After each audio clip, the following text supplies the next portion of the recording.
안녕하세요. 해외 시선은 시청자 여러분들의 좋아요와 구독에 힘을 내고 있습니다. 일본이 가장 싫어하는 것 중에 하나는 아마 한국 측의 도움과 협조일 것이 분명합니다. 그런데 이번만큼은 가까운 한국을 제외하고는 절대로 해결하기 어려운 문제에 직면했는데요. 한국을 견제하기 위해서 으름장을 놓았는데 그것이 오히려 도구로 작용하여 난리입니다. 문명시대로 들어오면서 인류는 퇴보 없이 발전의 순간만으로 여기까지 온 상태이며 일부의 사람들을 제외하고는 다시 과거의 불편한 생활을 원하는 사람은 없을 것입니다. 나라의 근간을 이루는 인프라로는 의료, 교육, 수도, 통신, 교통, 전기 등이 대표로 있는데요. 이런 것들은 끊임없이 최고의 효율을 위해 발전해왔고 이제는 없어서는 안 됩니다. 그러니 무엇 하나라도 구멍이 난다면 그것은 커다란 문제를 만들게 되는 상태가 오는데요. 그중에 모든 인프라에 필수적으로 관여하고 있어서 절대적으로 필요한 것은 전기라고 할 수 있습니다. 최근 자위대를 보내고도 자국민 구출을 하지 못한 아프가니스탄의 상황으로 국제사회 모두가 눈길을 돌리고 있는 상태를 틈타서는 후쿠시마 오염수 방류를 발표하는 등의 일로 일본은 언제나 환경을 전혀 생각하지 않아 세계적으로 비난을 피할 길이 없는데요. 바로 이런 환경 문제에 일본이 세계 공약을 걸다가 자력으로는 절대 공약을 지키지 못하는 상황이라 한국을 견제하려고 걸었던 공약 때문에 결국에는 한국의 도움을 받아야 하는 상황까지 왔습니다. 일본은 과거에 더 이상 석탄 화력 발전소를 세계의 환경을 위해서 짓지 않겠다고 공표했고, 당시 아베가 이끌던 일본 정부는 석탄 화력 발전 대신 원자력 발전소를 메인으로 이용할 생각이었는데요. 일본은 화력 발전의 비중이 높았던 한국을 환경을 생각하지 않는 나라로 몰고 가면서 대놓고 견제하는 탈화석연료 공약을 내걸었지만 야가 빠진 전략은 결국 그대로 되돌아오게 되었고, 동일본 대지진으로 인하여 후쿠시마 원전에서 전지구정 영향을 끼친 재앙급 사건이 발생했습니다. 그러자 일본 내에서 자체적으로 원자력 발전소를 더 이상 가동하지 말자는 상황이 만들어졌고, 그렇기 때문에 화력 발전소를 짓지 않는다면 원전에 모자른 전력 공급을 할 수 없게 된 것입니다.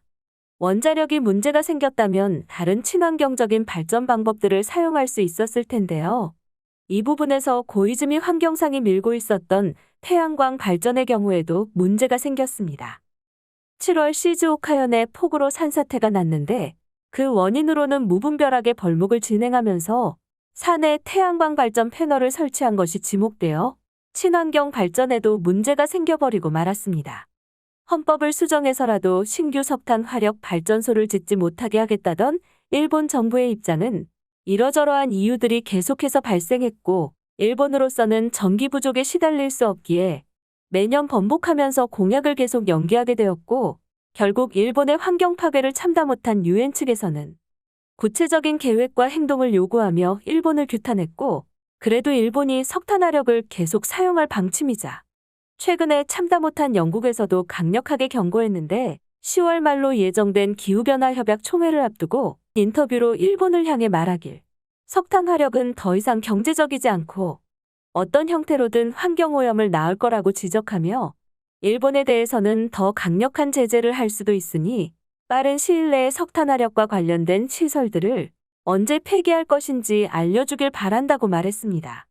신규 화력 발전을 짓지 않는 것을 넘어서 석탄 화력 발전 시설 전량 폐기를 요구한 것인데요. 이렇게 일본이 국제적 사면 초가에 빠진 상황이라 전기 수급 쪽에서 큰 문제가 생기기 시작할 예정이고 지속해서 유력한 단체들이 일본의 발전 방법에 대해 강력하게 문제 제기를 하고 있는 상황이라면 모든 방법이 현재로서는 막혀있는 지금의 해결책으로 도버 해협에 송전선을 깔고 모자른 전기를 외국으로부터 수입한 영국과 같은 방법을 사용해 일본도 전기를 수입하자는 이야기가 나왔는데요. 하지만 결국 전력 손실과 송전선 인프라 구축이 합리적이려면 가까운 나라여야만 하는 상황입니다. 그러다 보니 전기가 모자라서 모든 게 멈추기 전에 한국에게 협조를 받아서 해저에 송전선을 깔고 한국의 전기를 수입해야 한다는 말까지 나온 것이고 하다 결국에는 나라의 근간을 이루는 전기조차 일본을 적대하는 한국에게 넘어갈 상황이 왔다며 국제적으로 받는 비난을 등지고 악행을 저지를지 아니면 일본의 실책과 거짓말을 인정하고 한국의 도움을 받자고 하는 의견들이 나왔습니다.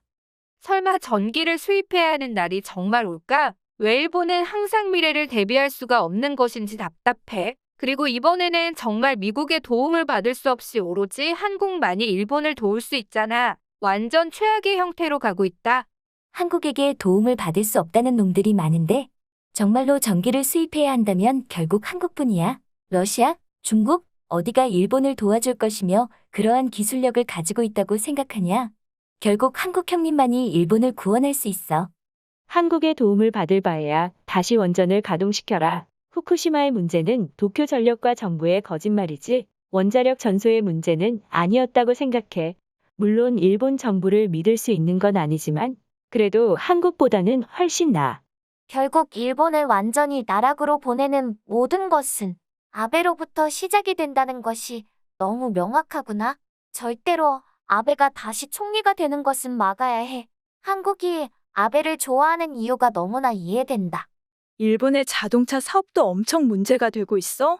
한국은 이미 전기차의 시대를 대비하고 변화하는데 일본은 아직도 내연기관을 고집하고 있다. 10년 후에는 한국은 손에 잡히지 않는 위치일 거야. 그리고 일본은 베트남과 경쟁 중이겠지? 일본이 노벨상도 많고 좋은 대학들도 많은데 왜 근래에 와서는 모두 한국에 패배하게 되는 걸까? 그리고 다시는 한국을 이기는 날이 올 것 같지도 않아. 한 가지 방법이 있다면 남북전쟁이 일어나는 거다. 일본이 몰래 두 나라를 이간질할 수는 없을까? 송전선은 모두 일본의 기술로만 설치해야 한다. 분명 한국은 일본을 파괴하기 위해 장난을 칠 게 분명해. 그리고 전기의 질도 엄청 안 좋을 것 같아. 전기의 품질이 있다고 생각하다니 대단한 과학자구나. 한국의 도움을 받느니 문명 이전으로 돌아가는 게 나아. 다 같이 캠핑하는 기분으로 살면 되는 거다. 그렇게 되면 미래의 토속 일본인을 노예로 삼으려고 지성적인 한국인이 총을 들고 상륙하게 될 거야. 나는 요즘에 일본이 추락하는 것과 떠오르는 한국을 보면서 양국이 협동하면 많은 문제가 해결되고 두 나라 모두 세계의 중심이 될 것 같다는 생각이 많이 들어. 빠르고 아이디어 좋은 한국과 원천 기술을 가진 일본이라면 아마 미국도 따라잡을 수 있을지 몰라. 나도 여기에 동의하는 바야. 자민당이 정말로 나라를 생각한다면 우파의 표 때문에 한국과 적대하는 것 따위는 관두고 과거를 청산하고 일본이 필요한 부분을 한국에 협조받았으면 한다. 이제 고립된 일본은 한계에 봉착했어. 언제나 일본은 선진국 위치의 국가 중에는 유일하게 국제적으로 환경 파괴를 일삼았었어. 현재는 후쿠시마 오염수가 가장 이슈가 되는 상황이고 폭염이나 참치자비도 국제적으로 비난받고 있지. 일본은 아주 이기적인 나라로 알려져 있어. 한국도 탈원전 운동으로 전력이 남아도는 건 아니라고 해. 하지만 친환경 발전 쪽으로 잘 돌리고 있어서 일본처럼 환경 파괴 주범으로 몰리지 않고 있고 그 덕분에 일본이 압박받는 것처럼 발전소를 폐쇄할 필요까지는 없기 때문에 일본보다는 좋은 상황이야. 일본은 자존심을 버리고 예전의 일본보다 훨씬 못 살았던 나라라고 할지라도 본받을 건 본받자. 그렇지 않으면 일본에 다시는 혁신은 없다. 장인 정신이 통하던 것은 20세기까지였어. 21세기에는 통하지 않는다. 한국은 국민투표를 통해서 엄청난 폭리로 일본에게 전기를 판매해도 된다고 결정하게 되겠지. 한국이 얼마를 부르던 간에 전기 없이는 살 수 없으니 무조건 받아들이는 수밖에 없겠지. 다시 원전을 가동하는 방법 말고는 답이 없어. 모든 문제는 기본 인프라를 민영화하기 때문이야. 국영화 상태에서는 이윤을 쫓지 않아서 괜찮았던 문제가 민영화로 들어서면서 문제가 되어가고 있잖아. 한국이 수도와 전기를 민영화 안 하는 것은 정말로 선진국다운 정부가 있기 때문이야. 한국도 몇 년 전에 전기가 모자라서 정전이 되고 그랬던 일이 있는 걸 우익들이 비웃고는 했는데 지금 한국도 탈원전이지만 전기가 모자르지 않는다. 한국은 친환경 발전에 성공했다는 이야기인 것 같은데 왜 일본은 한국이 하는 걸 못하는 거야?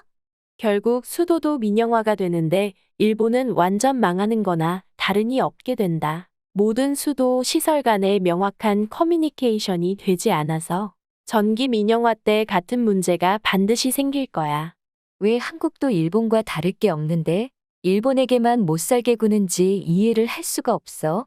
아마 한국이 일본을 견제하기 위해서 세계 여기저기에 로비를 하기 때문이겠지? 정말로 지금의 나라에서 살기가 어렵다면 투표를 해서 정권을 교체하는 방법뿐이야. 하지만 지금 이 상황이 되더라도 자민당이 여당이 되는 것은 바뀌지가 않아? 정말 재수가 없는 나라라는 게 요즘 들어 너무 실감나. 자연재해는 물론이고 전염병의 세계적인 관계까지 모든 게 일본의 숨통을 조이고 있는 기분이야. 어디서부터 잘못됐는지 뭘 고쳐야 하는지조차 알 수 없는 게 최고의 불행이네. 앞으로도 많은 시청 부탁드립니다. 감사합니다.